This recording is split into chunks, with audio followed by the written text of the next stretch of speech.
Good morning. I have Greg joining me here today. Greg, would you like to introduce yourself? Tell me a little bit about who you are and what you're doing in community. Yeah, g'day, Ali. Thanks for having us. My name's Greg. From a community group called Men Care 2. We're based down in northwest Tasmania. I've been going for about 4 and a bit years now. I've been in a caring role myself for over 20 years. So that's a family caring role. So informal, unpaid caring for family members who are unwell. Over 20 years, the last 10 years full-time for my mum, who has a physical disability and a number of different chronic health issues. So I've been her full-time carer for over 10 years now. And during that time, I would try and look for supports and services that sort of were a good fit for me and what I needed. But being a youngish bloke, there wasn't really much out there for men in that caring space in support. So that's why I started Men Care 2. I guess I went through a few challenges myself. A lot of carers experience that isolation and loneliness. You have to, I guess, leave work, study. Your relationships tend to break down. Your social networks get smaller and smaller over time. And I guess my situation, I was focused entirely on mum and what she needed and being there for her, which a lot of carers do. They put that person first and focus solely on them and what their needs are. But yeah, got to a point where I guess my mental health and my physical health were deteriorating, and I recognised that over time. It did take probably a few years to sort of get to that point where I acknowledged that. And then that's when I started Men Care 2 as a way to, I guess, give myself a little bit of purpose outside of the caring role that I was in with mum, to give me that focus and purpose of something regular to do, a responsibility outside of caring, but also as a way to connect with other blokes that were caring and to acknowledge that caring role there's a lot of men out there, particularly, in Australia. There's almost 1.2 million men around the country that care for someone with illness or disability. So, as lonely and isolated as I felt as a younger guy caring for a family member, to sort of find out that there was that many guys out there in a similar situation, give me that motivation to start Men Care 2 and to do that, to promote guys in caring roles and encourage services to acknowledge that as well. So got to a point now where I'm doing well. Linked in with a couple of national men's health charities, Mr. Perfect Barbecues and the Man Walk, and so I linked in with them as a way to help me establish that social connection with other guys, and also promote and encourage that connection with the men in my community. So I guess where I'm at now is advocating for carers and particularly in that mental health space, and for men in general. We know the stats around suicide for males, and men find it harder to reach out and seek support. We tend to leave it, like with, I guess, physical health issues as well. We've got November that's just about to start, and they're all about male cancers and mental health, suicide prevention. So my focus is on promoting all that early activity and motivation around looking after your own health and well-being for blokes. Fantastic. I heart carers. We need to. They play such a vital role in community, and no doubt there are many out there that are caring that don't know that there's support out there for them. So what you are advocating is so vital. And for me, what resonated there with what you shared is how important it is, in that caring role, you yourself need to make sure that your oxygen mask is on too, because it can be fairly physically, mentally and emotionally draining. Yeah, definitely.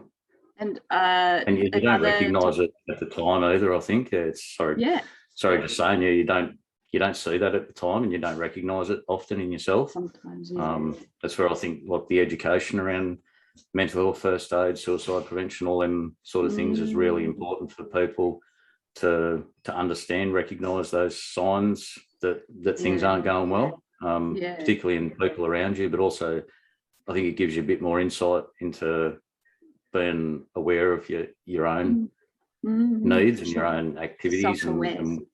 Yeah, exactly. Yeah, it's an interesting point there. I was at a lecture the other day on males' mental health focus, and the fella was talking about putting it into the context of blokes, right? Because we do actually have some early warning signs. We don't have to wait until it's that crisis that picks up for us to be like, okay, I'm paying attention to this. But they described, I probably won't say it as well as I did, but they described the different phases, because there could be those niggling inklings of I'm getting run down or I have a headache, but if we ignore them, we can push it through. And I'm getting run down, I have a headache. It's like those little knives kind of like pushing into us. We can forget about it. And if we continue pushing through, often males in community can wait until the literal metaphor of a brick hits them.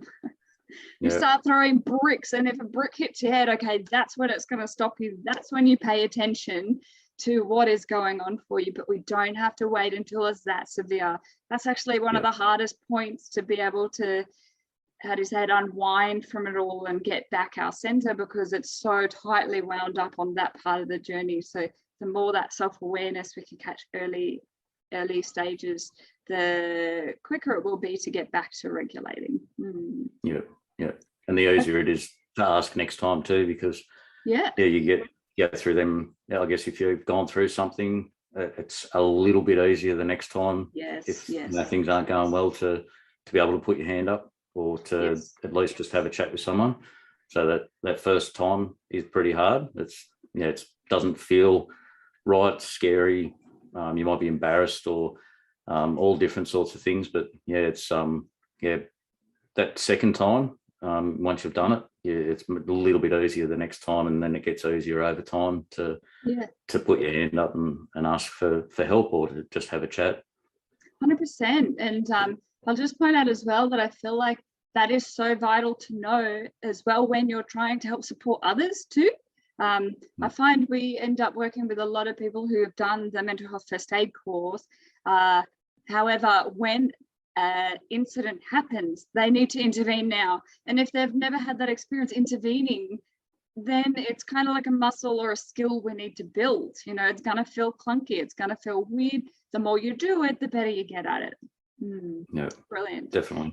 Okay, so asking you a few questions about the campaign. So what is one mental health tactic that you yourself use just to help keep you well?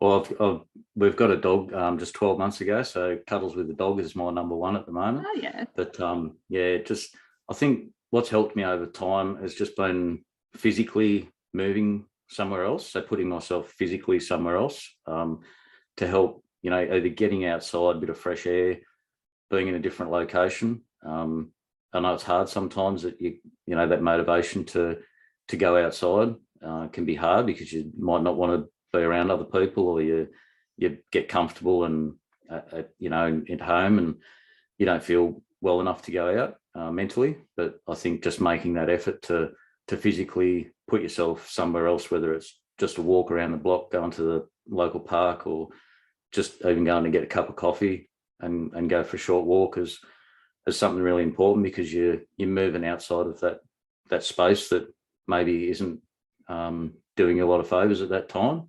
So I know that, from that carer perspective, you spend a lot of time at home, depending on the person that you're caring for, their needs. You can spend a lot of time at home, and those four walls can get smaller and smaller over time. So I think putting yourself in a different physical place, even if it's just a backyard to walk around, or physically being somewhere else, it can just help out. Yeah, for sure. It's almost like you're talking about two things, because it's like one is physically get outside. Like I know a lot of people in the lockdown, for example, they were able to go for a walk, and thank goodness they could, and that is refreshing than being inside the whole time. but then you're talking about sometimes a physical relocation, and yes, that could be geographically moving, but getting yourself out of that space that you were in. So legging it out of your house and go to get a cup of coffee, a shift in your physical state as to where you've been. Fantastic. Great insights there. My next question to you is having a think about what is your message of hope? It came from the context, this question came from the context of if someone's possibly going through an eye of the whirlwind right now, do you have any insights you want to share with them that could be helpful to them? So they may have, for example, not had much experience dealing with mental health issues before, and all of a sudden they are in the eye of the storm right now. Given COVID and whatnot, no doubt some people would have been experiencing trauma. They might be running on the adrenaline, and it could just be one day that all the emotions hit them, So what type of insights of hope do you have? I think for a message of hope is just that somebody cares about you, that you might feel like you're alone, that you have no one, or that you're different, or that you don't fit in. But I think people do care, whether it's someone in your immediate family or in your immediate social network, or if it's outside of that.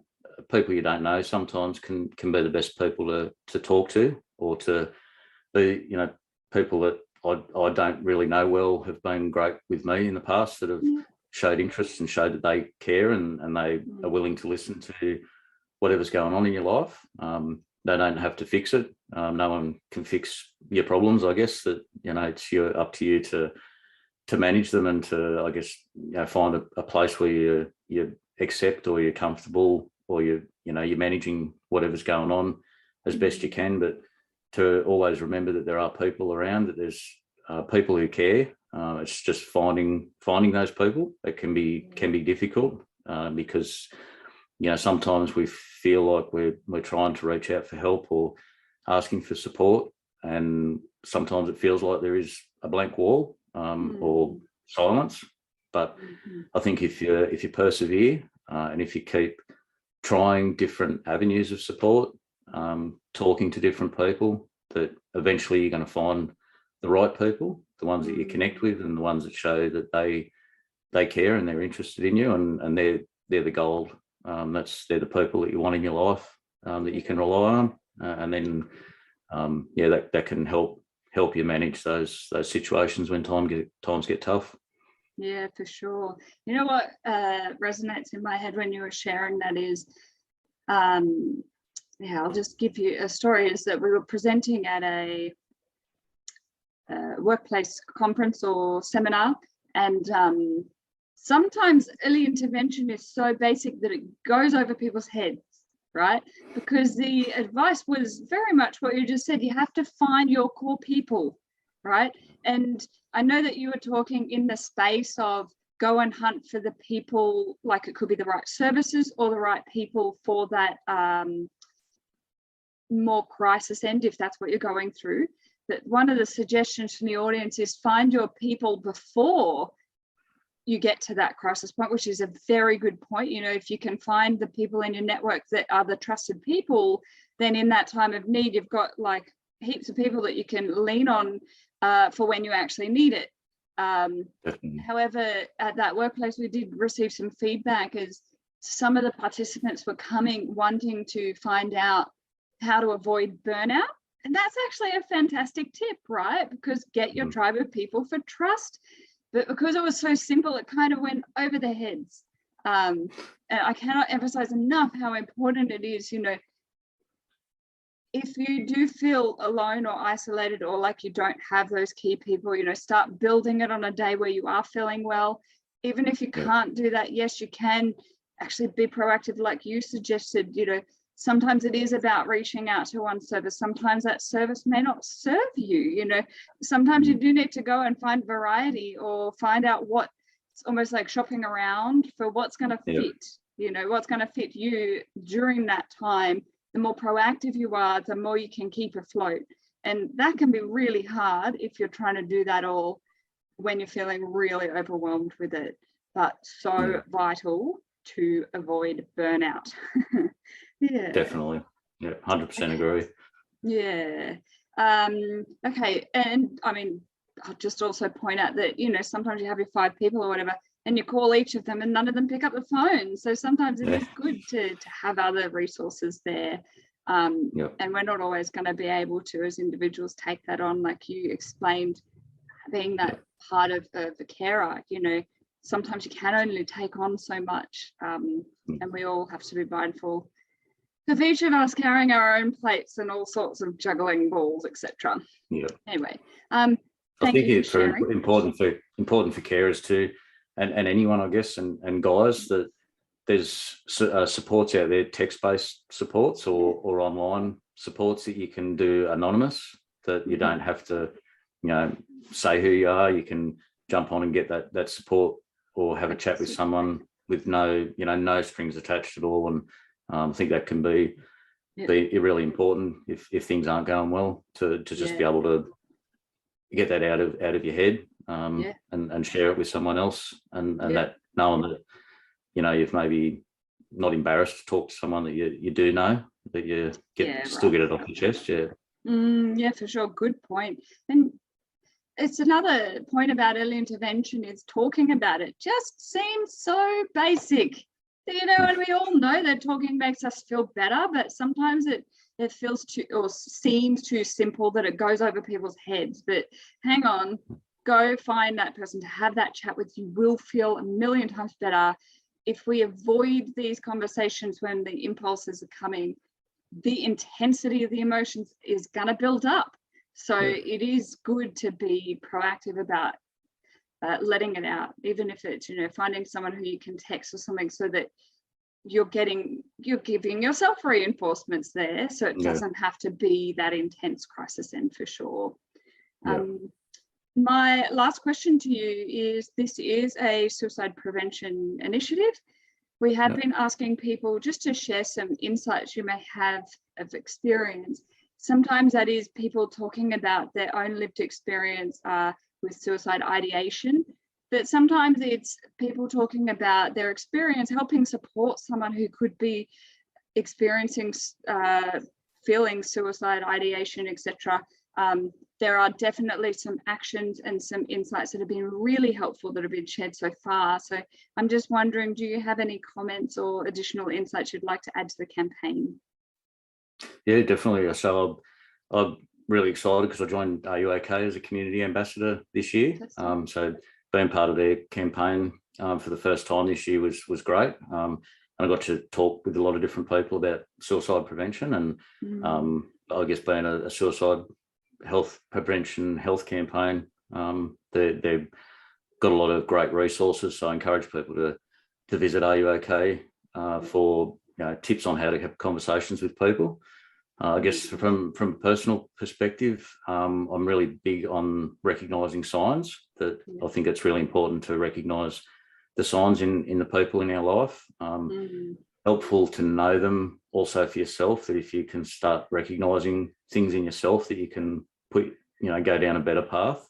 But so when I was in high school, I was getting into trouble pretty regularly, was a bit lost, and eventually found or fell into a boxing program, and the guy that was the coach there, formed a bit of a special bond with him, and he became a mentor in my life for over a period of years, and I think helped me become, you know, a bit more focused on behaving myself at school.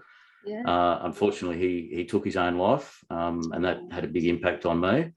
And I think for anyone that's lost someone to suicide, now this is going back 30 odd years, and I still think about him pretty much every day. I still think about what the signs were that at that point in my life I didn't have a clue. I didn't know what to watch out for. You don't know what you don't know, they say. But recognising that now, understanding the signs, I think that's a really important aspect of suicide prevention, is being able to identify changes in people that more than what you might expect at the time. Differences in their behaviours, the way they're doing things, turning up for work, turning up for social events, how they interact with you, and how your conversations. I think it's just really important to ask questions if you're worried about someone. I don't think you can. We're told that you can't make things worse. You can only help someone. You give them that opportunity to speak. That you might be the only one that asks them about what's going on. So you're giving them that opportunity to have a chat, to open up to someone. And I think that's really important, that, you don't worry about saying the wrong thing or even asking the question, that tell them that you're worried about them. And I think it shows that you care. And as I mentioned earlier, I think just knowing that someone cares about you can make a huge difference. So encourage people to check out Are You OK for their resources, and particularly around spotting the signs. Yeah, fantastic. There was just 2 talking points I just really want to debrief. There is, one dot point that I love to speak about to just help people understand is, sometimes it's actually okay to say, I don't know what to actually do to help, but it's okay to word that, or it's like, I don't actually know what the right things to say are. And it almost just, it smashes the stigma and it normalizes it. And it's like, despite me not knowing what to say right now, I want to be here for you. I want to listen. You can still fill that role without necessarily feeling too confident about all the words to say, etc.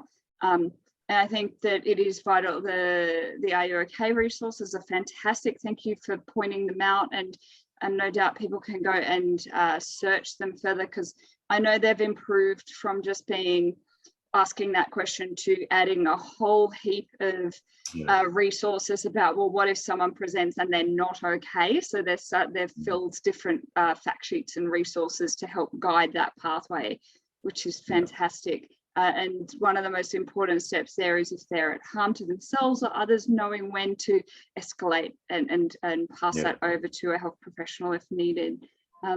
My second dot point that just was just so beautiful that you had mentioned it is like, look, sometimes we're not going to be able to see the signs, but you do know the people in your network well enough to hopefully see a change of shift of behavior or an absence of their regular personality, for example. But what you said just then that I think is so powerful is, you may be the only person that asks how they are. Sometimes in a deep depression or in this world of isolation or loneliness, people can get caught up in this whirlwind of what's going on for them, and being genuine to just ask how they are. You could be the only person that's asking that, and that could be a very vital support system for that individual. So thank you for everything you do in community. Oh, no worries. And congratulations on the 10 years with Mindblank. I think that's amazing what you guys are doing. And another 10 years, who knows what Bring the it on, huh? landscape's going to be like. Yeah. So my last question to you is, if anyone has resonated with your story so far, how can they stay in touch? Just through MenCare 2. So we've got a website, mencare2.org, and on all the different social media channels under MenCare 2. But yeah, the mencare2.org's got all the links, all our activities, we do a regular newsletter, all contact info. So keen to hear from particularly blokes that are in caring roles that might see this, that just want to chat. Fantastic. And you're out Tasmania based? Yeah, northwest Tasmania. So it's lovely spot down here, and been very lucky over the last couple of years to be here. Yeah, no, good to know. We do have some Tassie fans out there, so I'm more than happy to connect you. And awesome. It's fantastic to hear and see everything that you're doing in the community. Well done. I look forward to sharing more stories as we continue this journey of 100 stories for the 100 Stories campaign. Thank you so much for your time, Greg. Thanks, Aileen.